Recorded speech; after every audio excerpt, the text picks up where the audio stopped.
What's up everyone? Welcome back to today's video. It is a weekend here at the Holmes household, and this is one of the first Sundays that we actually are home very early in the morning. We're not driving home for a racetrack, or we didn't race the night before. It was kind of a boring weekend, but it was much needed relaxation and just kind of sitting at home not doing a lot, but gearing up for this winter season in racing. And in today's video, what I'm going to be talking about goes directly with this upcoming Red Bluff Outlaw season. Now, one of my favorite things to shoot for sit-down videos is story time. Now, I've talked about how I got started in racing, told the story of getting my first outlaw kart. I have also told the story before of how my older sister, who you guys don't see much in the vlogs, how she started racing and the incident that took place that got her in her first kart. And now in today's story time video, I'm going to be talking about the closest points battle that I have ever been involved in, and it goes back to the 2012-2013 season at the Red Bluff Outlaws. So behind me, I have a little bit of a display of just these two t-shirts, kind of represent the people that are in the story, which this is my t-shirt right here. It goes back to the season. My last year in beginner box stock, we were kind of crazy family, you know, just like when everyone starts out, they want to make t-shirts for their race team and whatnot, you could say. So we have my Tanner Holmes 18T, the first merchandise we ever made way back before we ever started doing videos. And then the other person in the story, which at the time was my rival, and now we're good buddies, Carson Perkins. And here's his t-shirt. He's now in the open class, his second year running full-time at the Red Bluff Outlaws in the open class will be this year.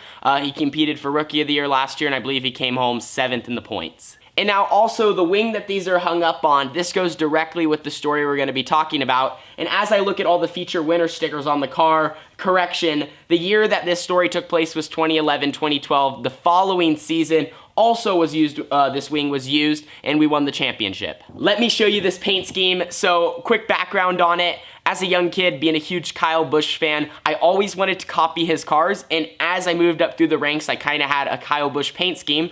So this one was the Double Mint Camry. As you can see, you got the flames in the 18T. Here were all my sponsors on the car, and then all of our feature winner stickers. If we move it down real quick, you can see in 2012 we had a very successful summer season here in Southern Oregon. And then here is all of our Red Bluff Outlaw feature winner stickers. And even a funny story, Bennett and I started our own little race team with another one of our friends, Brian, and it was called BTB Racing. We made stickers for the car. We thought it was so awesome. We had our own race team. It's just crazy how times have changed, and I think you guys are in for a good story. Let's get started. So the setting was the 2011-2012 season at the Red Bluff Outlaws. We started in October and it went all the way through March, and it was my final year in the beginner box stock. I was 8 years old. I believe Carson was 6. So the beginner box ranges from about 4.5, 5 to 8-year-olds. And it was only my second full year at the Red Bluff Outlaws. I started my racing career here in Southern Oregon and ran here for, a year or two locally, and then we heard about Red Bluff, went down there, saw how good the competition was, and we knew if we wanted to do this and, compete at the highest level, Red Bluff was the place to be. So during the 2010-2011 season at Red Bluff, we did our first full season down there. I came home 4th in the beginner box stock points at the age of 7 years old, and I won a few races, so it was a great start for us.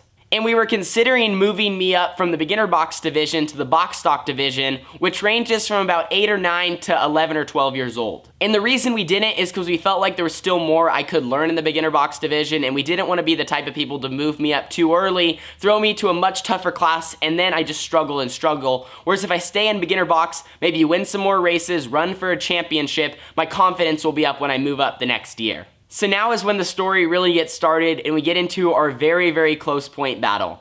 So the 2011 season has come upon us. It's October again. Everybody's gearing up for another 13 races. And it was my second full season. I believe it was also Carson's second full season. We knew our team was going to be contending for a title. We had won 3 races the previous year and were top 5 in points, so we carried a lot of momentum into the year. So I don't remember every single race because it was so long ago, But I do remember right out of the gate, we won the first points race. And we came from the back because how they do it in the beginner box division, unlike all of them, the top 10 or top 8 are inverted. So since we qualified very well, I started like 8th or 10th and was able to drive through the field and pass every car to get the win. So my confidence right after that first race was way up there. I'm not sure where Carson finished, but I believe it was 3rd or 4th. You know, he had another really good run coming from the back. And at this time, we weren't actually really rivals. Me and Carson were buddies at the beginning of the season, but then as the racing got more and more intense, you know, we didn't talk to each other at all. I don't remember exactly which races he won, but I know that he won a few races after I won that first one.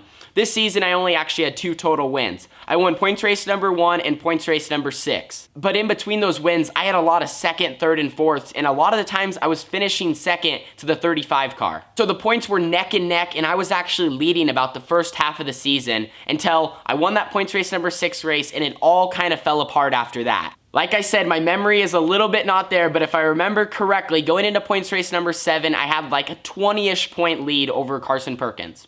Going into that night, I set up everything well, qualified good, made it through the heat race, and was starting about 8th or 9th in the A main event. We get the green flag because this was the Gary Jacobs Memorial points race number 7, and there was a big pile up on the front straightaway, and I hit another car in front of me. And what happened was someone behind me did the same thing I did. You couldn't see very well. They piled up, nowhere to go.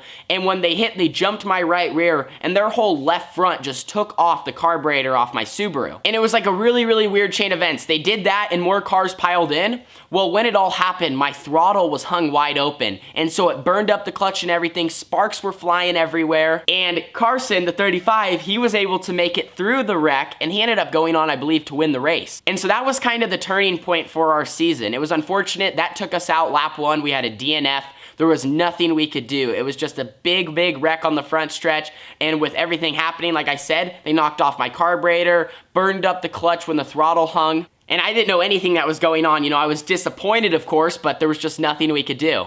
So after that Gary Jacobs Memorial race, he was able to gain quite a few points, and then I believe he was a few points ahead of me after that, and it was just neck and neck. The last few races, with only 6 to go, he would gain some points, I would gain some points, he would gain some points, I would gain some points. And I remember one specific incident that kind of made our rivalry even worse. You know, it wasn't like a bad rivalry, but we were just the 2 top guys in the class, so it was one of us was winning every week, it felt like. I'm not sure what points race it was. I believe it might have been for the big 6-foot perpetual trophy, which I'm pretty sure it was.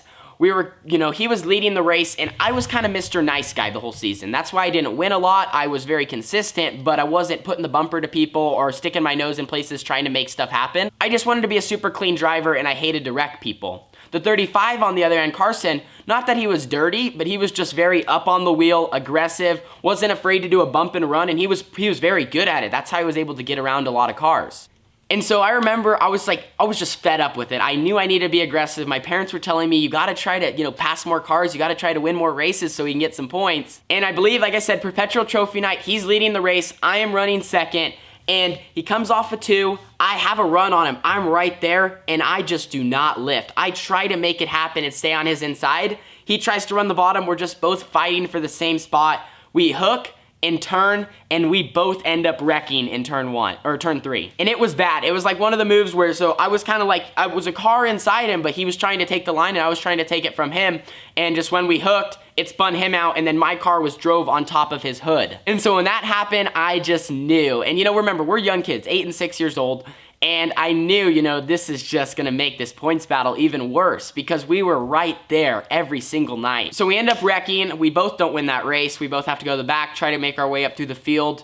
And what ends up happening, it literally comes down to the final points race number 13, and we were spread by just a handful of points. Any mistake that whole night would pretty much give the championship to the other person because it was so close. If you gain 10 or 12 points in qualifying, that's a huge advantage. My memory is right. We do out-qualify him on that points race number 13, but it's kind of because we, at the time, kind of thought he may be sandbagged because with the format, you know, if you sandbag, you might be towards the front of the A main event. If you can get out front and win, you'll gain all those points back because you get an extra 5 points for winning the A. It drops by that 5, and then it drops by 2, and then 1. So even if you lose, you know, 4 or 5 points in qualifying, qualifying, you can gain those during the dash in the A main event. So we both transferred through the heat race, make it into the A, and I believe he won the dash and I ran second or I ran third, which meant we were tied in points going into the A main event. Now, we both knew this. We knew it was going to come down to whoever finished ahead of who, which is exciting for the fans, exciting for everyone, but for his family and my family,